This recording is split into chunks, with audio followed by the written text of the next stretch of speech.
Good morning and welcome to Breaking Language Barriers in Manufacturing. First of all, about me, who am I and why should you be listening to me? My name is Levent Yıldız-Gören.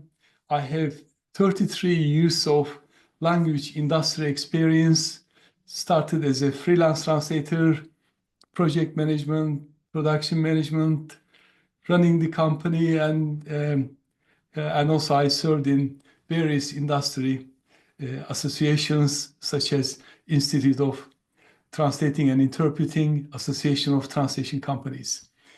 I'm a Prince 2 qualified project manager, believing that project management is a very serious discipline and has to follow certain methodology.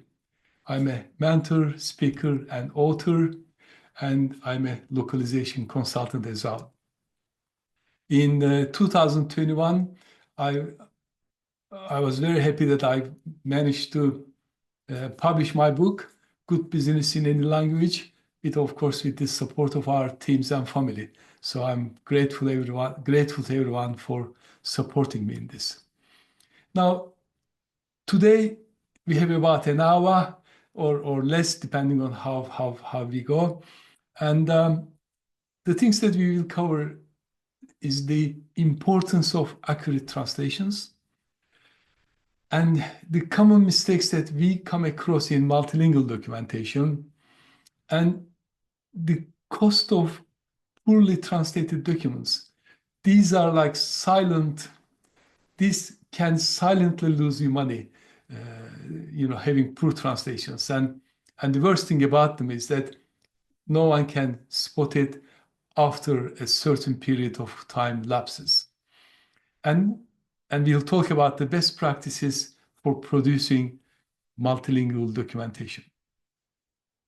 And some success stories from global manufacturers.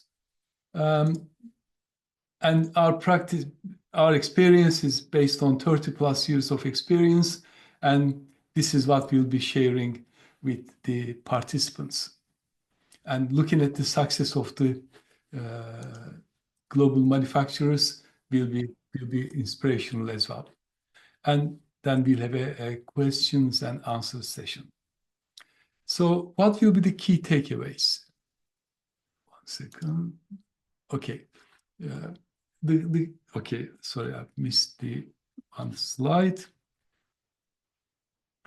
The key takeaways is how to avoid translation errors, the most common ones in technical documentation, best practices, and how to communicate in global markets so that brands and companies can reach to their target customers. And also, the most importantly, how to produce consistently good quality documents at a good speed, as well as controlling the costs. So let's have a look at the importance of accurate translations. Let's have a look at the importance of accurate translations in global expansion. Because at the end of the day, the companies produce translations for one reason only, and that is to reach out to their customers. Interestingly, UK has been in the top 10 of global manufacturing nations. But since 2023, unfortunately, UK is now the 12th manufacturing nation globally. Russia and Mexico have overtaken UK.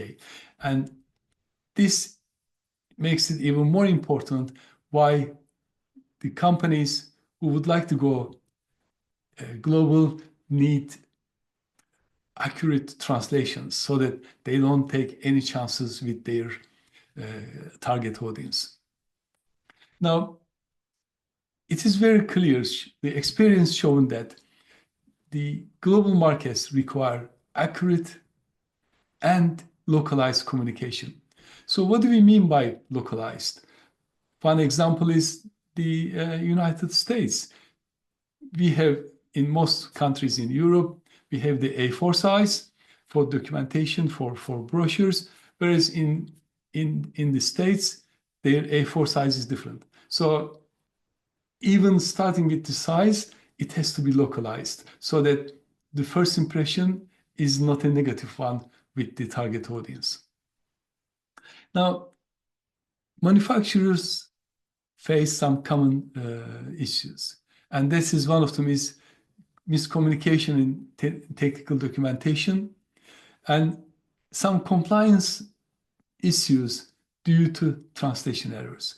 Compliance in itself is a major area, and having translation errors wouldn't help that at all.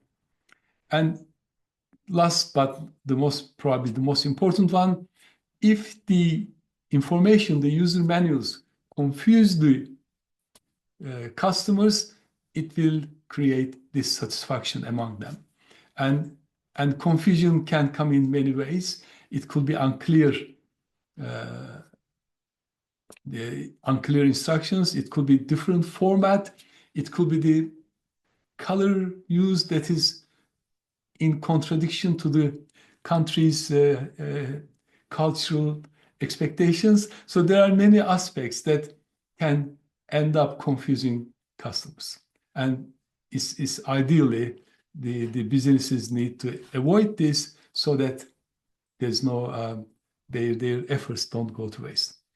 What is very interesting is that following that survey carried out by 𝐭𝐫𝐚𝐧𝐬𝐥𝐚𝐭, which is a multilingual survey and advisory company, global users expect product information in their native language.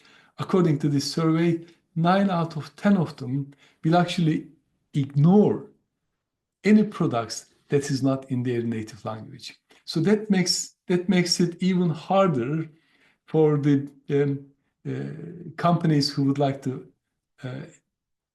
grow globally. And interestingly, another survey showed that is carried out by Association of Translation Companies in the UK. Companies who use language capabilities smartly are 30% more successful in exporting. So that's a very positive survey result. So now let's look at some common mistakes in multilingual documentation. And when we say mistake, it could even be one word that can cause confusion. Looking at the poster on the left-hand side, the English says, "Could you please leave this room as clear as you would like to find it?" I'm assuming that what they want to say is, "Could you please leave this room as clean as you would like to find it?" So even one letter difference could make a difference in how users receive that information. Okay, so working with hundreds of companies over the last 33 years, we have come across certain common pitfalls. Those pitfalls are based on misconceptions, really. Now, one of them is everybody speaks English. And that could be a big disadvantage. If going back to our few slides ago, 9 out of 10 global users ignore products that is not in their native language. So here, thinking that everybody speaks English doesn't really help a company who would like to go global. And the other thing that we see far too often, that product managers, company owners, they having a technical products, they believe that their product is too technical to be translated. And therefore it has to be in English. Now, that becomes a big disadvantage because, like we said earlier, global users expect product information in their native language. Now, we'll address this bit later on in the webinar. We are a reputable translation company, but most reputable translation companies have specialties in many technical disciplines. And so, trust me, no product is too technical to be translated. Believe in me in that. And the other pitfall is that our distributors will translate. Somehow, we see this excitement with the distributors that they put forward themselves for translations because they get excited about the product. They want to start a good relationship with the customer. But in the long run, that normally ends up in a negative way, because it starts becoming a burden, especially when there are delays. Delays can cause product launches, and in the long run, we haven't seen any example where a distributor is involved in translations that produces good results. And another one is using AI tools. We use AI tools ourselves, and they should be used. However, using them for consistently producing documentation in many different formats is a bit of a myth. And we'll address this bit later on as well. Moving forward. So these are the pitfalls. And so what is the cost of poor documentation? And when we say poor documentation, it could be in English, it could be in any of the languages for the target audience. So poor documentation is poor documentation. No technical author or no company will intentionally produce a poor documentation. I truly believe in that. But not taking into account those important points and having those misconceptions can unintentionally result in them producing poor documentation. And unfortunately, it carries safety risks, because incorrect instructions can cause accidents, and in medical devices, it can even cost lives. Now, also, there's the element of product recalls. Non-compliant documentation can be very costly because it can cause product recalls. According to some research, 95% of product recalls are based on wrong labeling instructions, or labeling not carrying the necessary legal information for that particular country.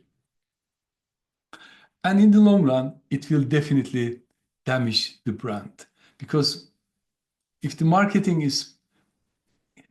materials have got poorly written, because for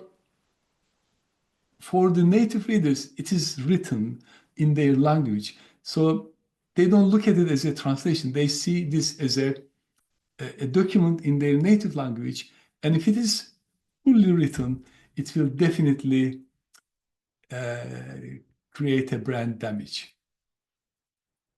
So let's talk about best practices for producing multilingual documentation.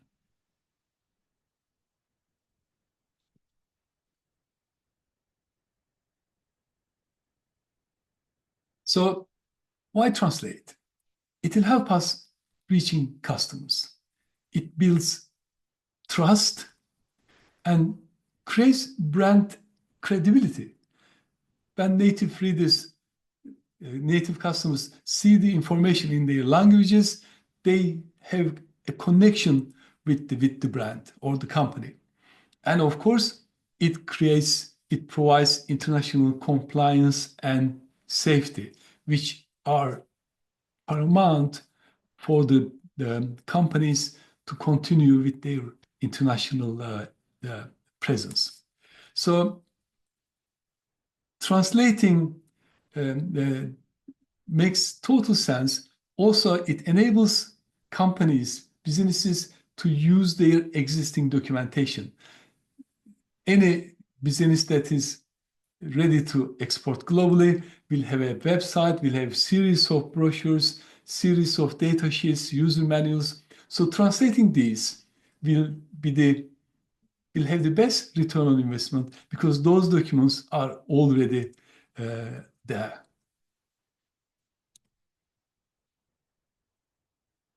It is an easy win because the documents are already there, and it gives you a serious return on investment.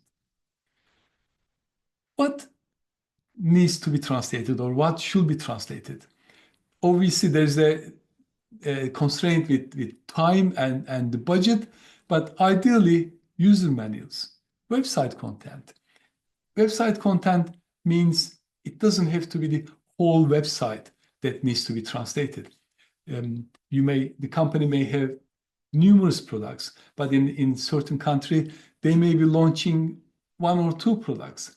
So landing pages for these products, for these users, contact forms so that the users in those countries can make the connections or ask questions. That could be all needed for them to launch those products in a particular country. So website content doesn't mean translating the whole website, only the necessary parts of the website for that particular country. Of course, data sheets, these are more than likely legally required as well as for the benefit of the users. Privacy notes. A lot of customers, potential or existing customers, will have questions about privacy. So having those notes translated into the target country's language will provide assurance for anyone who have a concern about privacy. Marketing brochures is probably the most important door opener or icebreaker for a brand and business to get into a certain country. Frequently asked questions. These are so important because users may have questions, and if they have access to those questions in a website or in a brochure, it provides peace of mind straight away and takes less time for the business because it saves them contacting the company by email or by phone, whatever are the means. So it saves time for all parties. Now, when it comes to multilingual documentation, we have some best practices and really we'd love to share them with you. The most important one is glossary of terms. This is so unbelievably important because it helps the translators, editors, anyone in doubt. It helps them by providing necessary information. And ideally, this glossary of terms should be multilingual as well as having the normal explanations in the source language. Moving on. Yes, and also, if anyone has any questions, please drop them in the chat box. And at the end of the webinar, I'll make sure that I address them all. Corporate brand guidelines. For an established business in their home country, brand guidelines may be very clear. There may be plenty of documents explaining the brand guidelines. Brand guidelines can be as simple as which color to use, what is the color code for the website or for print. It could be if the logo is to be used in black and white, what are the guidelines? Can it be on a white background? And what are the font sizes, font names? So these are so important. I was speaking with a marketing manager of a multinational company in one of their conferences. A lot of people came from different countries, and head of the meeting said, can please everyone put their business cards on the table? And so there were like 10 or 15 of them, and almost most of them look different colors, different font sizes. So it didn't give a very good impression globally because they clearly didn't follow the corporate brand guidelines. The next thing, as important as the other two, is the company's tone of voice. Is it professional? Is it friendly? Is it serious? You know, what is that tone of voice? And it needs to be carried out in all languages, because if one country has got the professional tone of voice, on another country is different. Humor is introduced, but there's no really humor in the main source language. So these are very important details for the managers running the company in those target countries. So the tone of voice needs to be clearly explained, and it needs to be documented. Now, translation memories. This could be a term, unusual term for people outside the translation industry. Translation memories are essentially it's what's been saved in a memory from previous translations. So that enables the translation companies to leverage translations that's already been done. We may be doing a user guide for a company over the space of 10 years, and every year there may be updates, but compared to the main user guide, the updates could be 5–10%. So customers, by having those translation memories, mean customers will only pay for those additions and not anything before previously translated. So these are the essential thing for consistency as well as cost saving, which both are very, very important. And of course, let's not forget about the time, because translating 40,000 words takes a lot longer than translating 5,000 or 6,000 words. For best practices, the processes needs to be documented step by step so that no step is missed or left open to interpretation.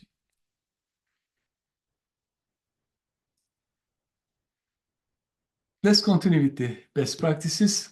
Now, language variation. We come across this a lot. We will receive an inquiry saying that, can I please have this translated into French? Now, there are countries that speak French, you know, being their official language. There's about 7–8 countries that French is their official language. There are even more countries where the French is a colloquial language. So it's very important to specify if the French is for France, if the French is for Canada, if the French is for Switzerland or Belgium, because those countries will have their own terms, especially when it comes to safety and user instructions. So the language variations needs to be specified very importantly. Target audience. Target audience is the most important part, especially when it comes to high context languages. English is a low context language. We can say you to somebody older, younger, professional, senior, someone very important, still you is you. In high context languages, how somebody is addressed could make a big difference. So specifying the target audience and the cultural expectation is critical for making connection with that audience. Now, purpose of the translation. This is, if the translation is carried out for internal purposes, then it's different than a translation that needs to be published. So will the translators see the feedback beforehand, and how will this work out needs to be identified beforehand. That's incorporating reviews and any amendments, and at what stage and by whom is very important. Let's look at some case studies. This is 𝐭𝐫𝐫𝐾 technology. They produce oscilloscopes, manufacture oscilloscopes in various different purposes to be used in automotive industries as well as test and measurement and medical industries. And their challenge is to publish those languages and update their software and do their product launches simultaneously while keeping it consistent and controlling the cost.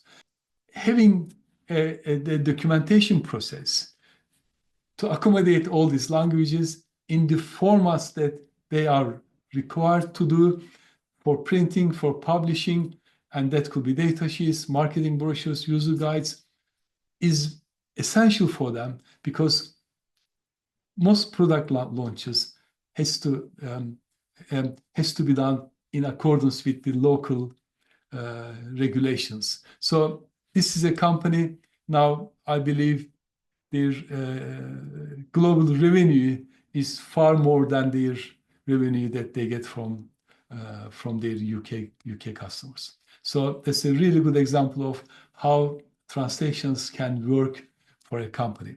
Because they are a heavily regulated industry, the information they provide must be accurate. Otherwise, it can create a lot of damage for them.